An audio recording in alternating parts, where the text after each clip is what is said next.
In the constituencies of the various MPs that have gone. Alistair Campbell, thank you. So what do Labour supporters make of all of it? Let us talk to Olga Fitzroy, who lives in Chuka-Amuna's constituency. She's sad that he's left the Labour Party. Ella Taylor quit the Labour Party over anti-Semitism in the summer. She thinks something had to change and supports the MPs leaving the party. Ciara Lewis is a student and Labour member and supporter of Jeremy Corbyn and thinks the MPs should not have quit. And Benjamin Michner became a Labour Party member because he liked Jeremy Corbyn and he thinks the party is doing the right thing on anti-Semitism and Brexit. Welcome all of you.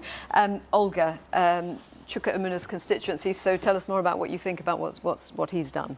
I'm really disappointed. I'm sad that they've all felt they've had to leave.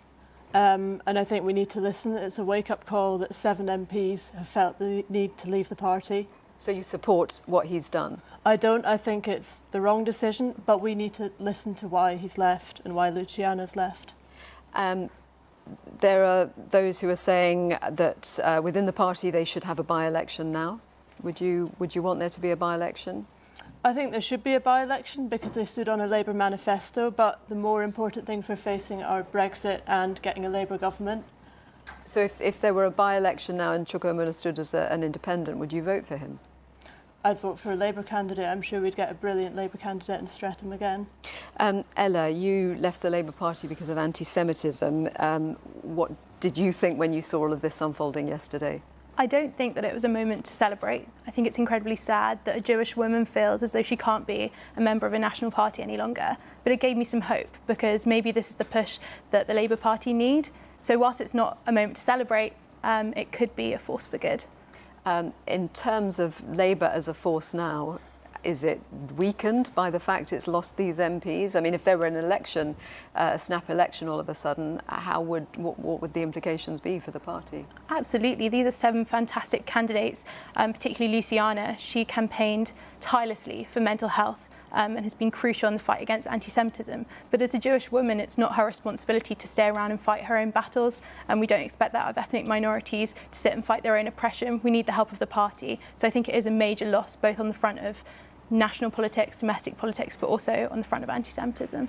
Ciara, how do you see it? You're a supporter of Jeremy Corbyn. Yeah, so, I mean, I completely support Jeremy in the sense that I want him to lead Labour government, but I completely agree with Ella that people shouldn't have to stay and fight their own battles in that way. And for MPs like Chuka, who actually cite Brexit as the main reason to leaving, I disagree with him leaving, purely because I think if we want change in the Labour Party, we should stay and fight for that, especially around Brexit in such a contentious time. Do you agree with Jeremy Corbyn's policies on these issues? I mean, on Brexit, they're concerned, saying that he's facilitating Brexit.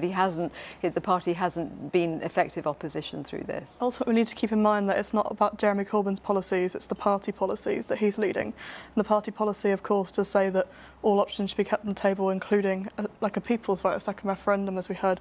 And they're not delivering on that. And ultimately, that is in their line to be delivered, and hopefully this is the sort of step forwards that means that he will start to take the steps towards that. Benjamin, what's your view of it all?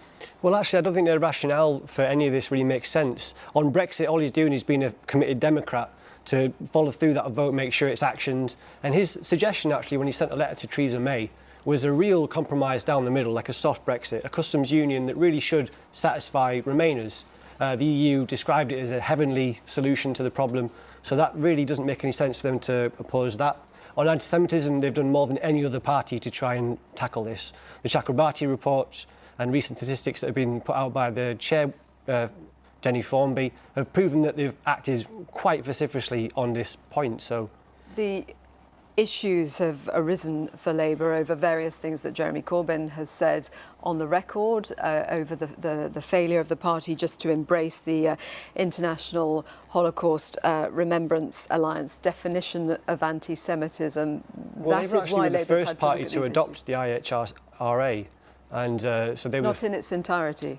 Did they not eventually? They did eventually. Yeah, eventually. Yes. So they're certainly the first party to adopt it eventually in its entirety. There was some robust debate over why some of those examples needed to be in there, and I think that is a worthy debate. But they've certainly moved more on this issue than any other party. But we don't see the Tories or Lib Dems getting criticised in the same way. I'm guessing you may all be too young to kind of remember the previous breakaway from the Labour Party, and there's lots of talk of history repeating itself and how actually what happens when MPs break away from the mainstream is just to diminish the party and make the party unelectable going forward. Are any of you particularly concerned with the history of what has gone before? I mean, ultimately, people that weren't sure what to vote at that time voted SDLP instead of, say, the Conservatives, so it meant that actually Thatcher wouldn't have gotten as many votes as she could have done had people been that disillusioned with the Labour Party. I think that actually people can think about whether they want to vote for the Labour Party and our radical anti-austerity vision, or they can go for another centrist party and wonder how this differs in any way to Liberal Democrats, which they could have voted for beforehand. I think it might adjust some of our fringe voters, but actually what we need to do now is take a step forward to the Labour Party. As John McDonnell was saying earlier, we need to properly listen to our members, which is what we should have been doing all along, but I'm glad that he recognises that now, and actually put ourselves forward as a united front and listen, understand those MPs that left, and actually think about how we can prevent that happening again. How can they listen? How do you think what would be an effective way of the party indicating that it's listening? Well, I think we need to follow through on the conference policy, and we've tried the options of calling for a general election, having a compromise that involves customs union. So now we need to push for a people's vote. That seems like the only option, and I think that's one of the issues, obviously. So you want people's vote? Yeah. Well, you were all nodding, actually, I think, at that point. Is that where you are? I find it difficult to comment. I'd say that the current proposals by Jeremy Corbyn simply aren't what we voted for in 2017. But ultimately, a people's vote seems like the best option moving forward. I don't see how that could really work, because if you're saying that you want to vote on the final deal, that implies that the public would have to actually read a 600-page withdrawal agreement to decide whether or not they can support that.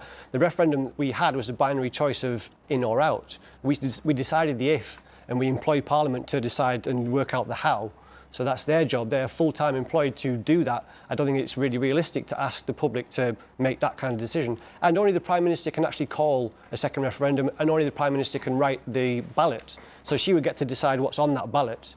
We're right out of time. Thank you all very much. Olga, Ella, Kira and Benjamin, thank you. Thank you. And do let us know your thoughts.